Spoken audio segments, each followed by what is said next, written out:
अस्सलाम वालेकुम स्टूडेंट्स। आज का जो हमारा टॉपिक है ट्वेल्थ क्लास के लिए बिजनेस स्टडीज़ से हमने लिया है, that is fixed and working capital. Fixed capital क्या होता है और वर्किंग कैपिटल का क्या होता है, वन बाय वन हम इनको डिस्कस करेंगे। तो पहले हम कॉन्सेप्ट की तरफ जाएंगे। Fixed assets or the assets which are required in the business for more than 1 year। Fixed assets उसको कहते हैं जो एक कंपनी को चाहिए 1 साल से ज़्यादा उर्से के लिए। For example plant and machinery, land and building, equipments, furniture and fixtures etcetera.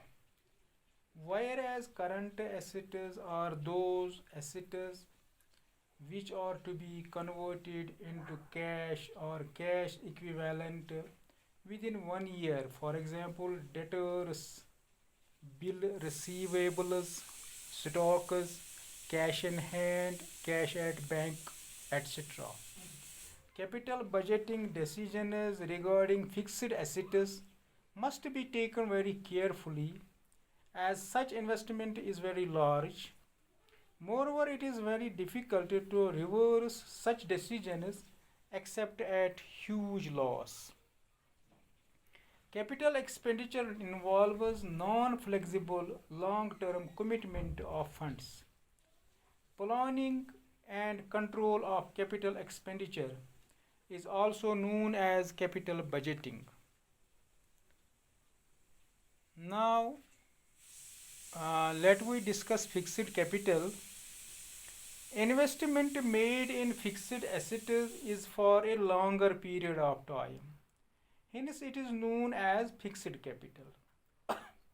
It is usually financed through long-term sources like debentures, equity, or preference shares, long-term loans, etc. Short-term sources should never be used for financing fixed assets. Importance of fixed capital. Long-term investment. Investment in fixed asset is for a long period and brings return in the future. Thus, this investment is also known as block capital. Heavy investment. The decisions related to fixed assets lead to huge capital investment. Therefore, detailed analysis should be undertaken before such decisions.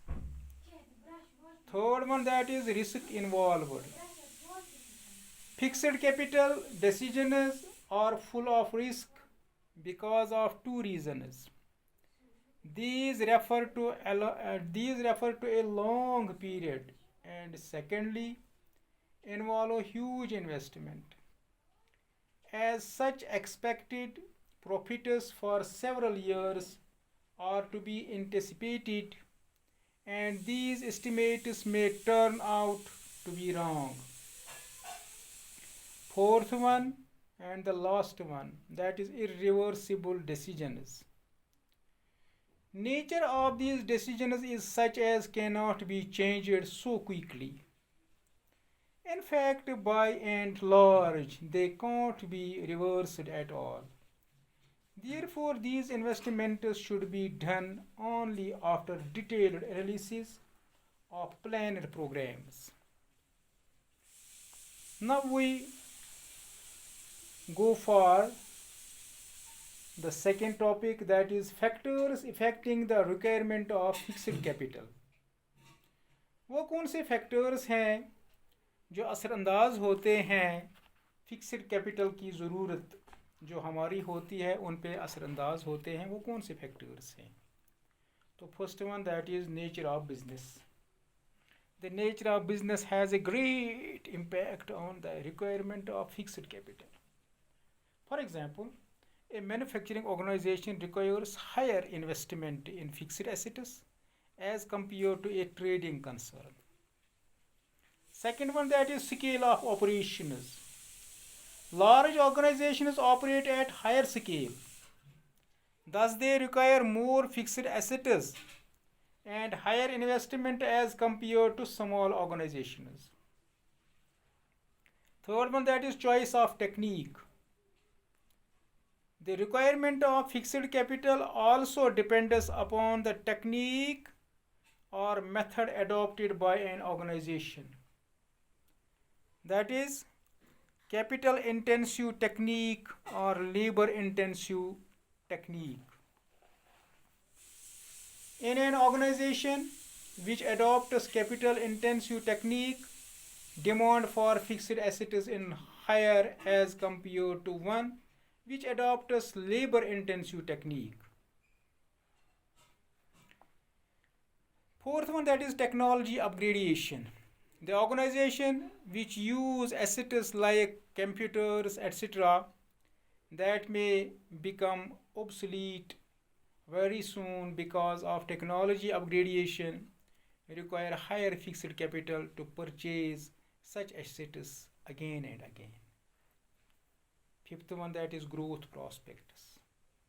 Higher growth or expected growth of an organization requires higher investment in fixed assets, leading to an increase in fixed capital. Sixth one, that is diversification.